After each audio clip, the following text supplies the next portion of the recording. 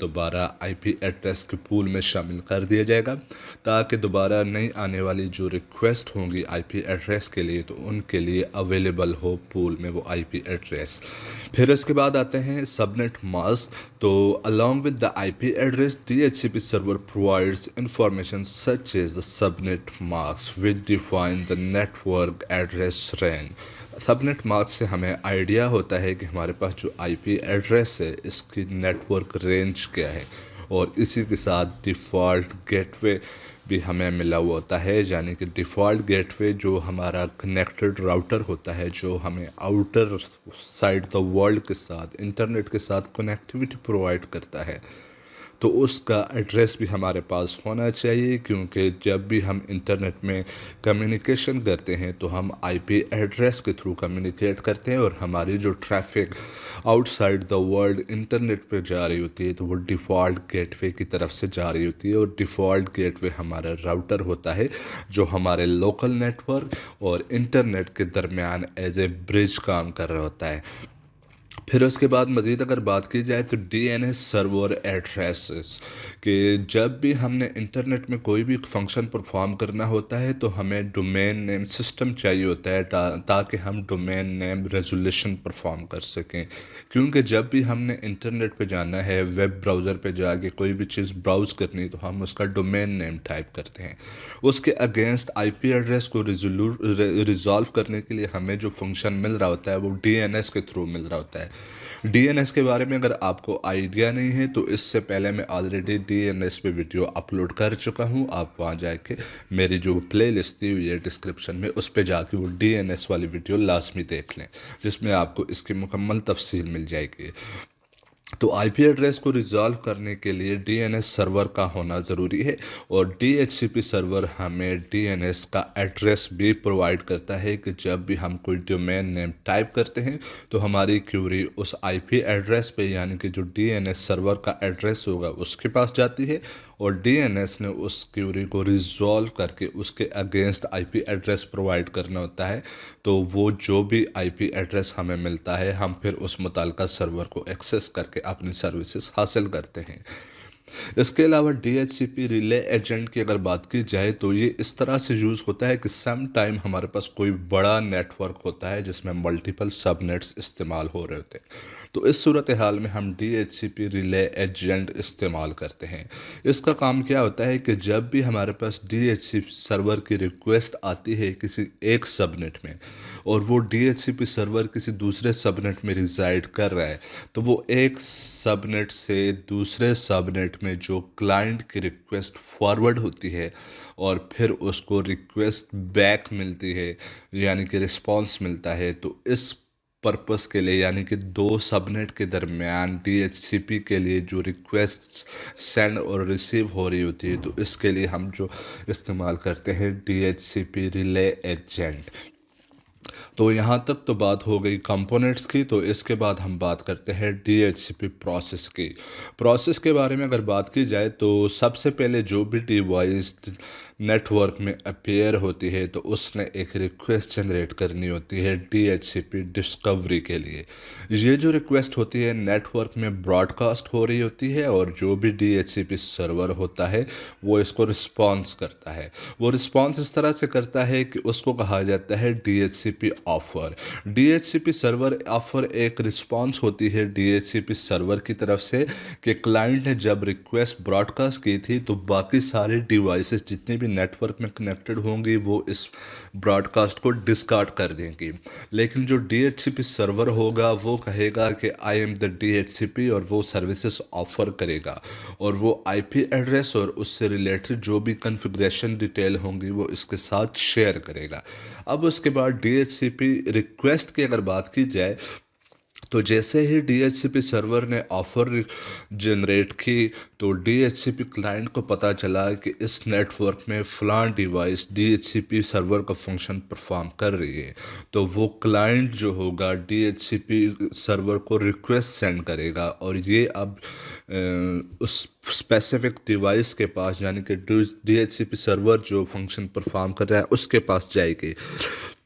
اور اس آفر کے اگینسٹ اس کو ریکویسٹ کرے گا کہ آپ مجھے آئی پی ایڈریس اور اس سے ریلیٹڈ کنفیگریشنز پرووائڈ کرو، تو ڈی ایچ سی پی اس کو ایکنالج کرے گا اور وہ کہے گا کہ یہ لو جی بھائی آپ کا آئی پی ایڈریس، اس کا یہ سب نیٹ ماسک ہے، اس کا یہ ڈیفالٹ گیٹ وے ہے اور یہ اس کا ڈی این ایس ایڈریس ہے۔ تو اس طرح سے یہ پورا ایک سینیریو یا پورا ایک پروسیس ہوتا ہے جو کہ ڈی ایچ سی پی کے صورتحال میں آئی پی ایڈریس کو obtain کرنے کے لیے پرفارم کیا جاتا ہے۔ تو یہ ٹوٹل 4 سٹیپس ہوتے ہیں ڈی ایچ سی پی کی فنکشن پرفارم ہونے میں۔ اب اس کے بعد اگر بات کی جائے آئی پی وی 6 کی صورت میں، تو ڈی ایچ سی پی جو ہم نارملی استعمال کرتے ہیں وہ آئی پی وی 4 یعنی کہ آئی پی ورژن 4 میں استعمال کرتے ہیں۔ اب اگر آئی پی ورژن 6 کی بات کی جائے تو آئی پی ورژن 4 اور آئی پی ورژن 6 کے بارے میں ڈیٹیل میں انشاءاللہ عنقریب ویڈیو آپ کو پرووائڈ کروں گا، لیکن اگر آپ کو بیسک آئیڈیا ہے آئی پی ایڈریسز کا اور ہوپ فلی کہ اگر آپ یہاں تک پڑھ چکے ہیں تو آپ کو ڈیفینیٹلی آئی پی ایڈریسز کا آئیڈیا ہوگا۔ تو آئی پی ورژن 6 کے لیے جو ہم ڈی ایچ سی پی استعمال کرتے ہیں وہ D H C P version 6 استعمال کرتے ہیں، یا اس کے علاوہ stateless address auto configuration استعمال کرتے ہیں جس میں ہماری آٹومیٹیکلی آئی پی ایڈریسز کی اسائنمنٹ ہوتی ہے۔ اور اس کے علاوہ ڈی ایچ سی پی میں کچھ پرابلمس آتی ہیں اور ان کو ٹربل شوٹ کرنے کے لیے جو بیسک پوائنٹ میں آپ کو یہاں پہ شیئر کرنے لگا ہوں، تو ڈی ایچ سی پی میں اکثر یہ ایسا ہوتا ہے کہ آئی پی کنفلکٹ جنریٹ ہوتے ہیں یا مس کنفیگریشن ہو جاتی ہے ڈی ایچ سی پی سرور کی، جس کی وجہ سے نیٹ ورک کنیکٹیوٹی میں پرابلمز آتی ہیں۔ تو اس چیز کو مانیٹر کرنے کے لیے ہم ڈی ایچ سی پی لاگس کا استعمال کرتے ہیں اور کچھ ڈائگنوسٹک ٹولز استعمال کرتے ہیں تاکہ ہم ان پرابلمس کو آئیڈینٹیفائی کر سکیں اور ان کو ریزالو کر سکیں۔ تو اس کی انڈرسٹینڈنگ ایک نیٹ ورک ایڈمنسٹریٹر کے لیے یا نیٹ ورک انجینئر کے لیے بہت زیادہ کیونکہ یہ نیٹ ورک کی بہت بیسک اور امپورٹنٹ نیٹ ورکنگ ڈیوائس ہے، کیونکہ اگر ڈی ایچ سی پی میں پرابلم آ گئی ہے تو پورے کا پورا نیٹ ورک بیٹھ جائے گا، کوئی بھی یوزر انٹرنیٹ کو ایکسیس نہیں کر پائے گا۔ تو اس لیے ڈی ایچ سی پی کو کنفیگر کرتے ہوئے یا اس کو سیکھنے کے لیے آپ کو بہت کیئرفل ہونا چاہیے، کیونکہ اگر ڈی ایچ سی پی میں پرابلم ہے تو آپ کا پورا نیٹ ورک بیٹھ جائے گا اور آپ کی ساری نیٹ ورکنگ کسی کام کی نہیں ہوگی۔ تو آئی تھنک یہ ویڈیو آپ کو پسند آئی ہوگی اور اس ویڈیو کو یہاں پہ میں وائنڈ اپ کرتا ہوں اور اس سے نیکسٹ ویڈیو میں ہم اس سے related M C Qs discuss کریں گے۔ تب تک کے لیے اللہ حافظ۔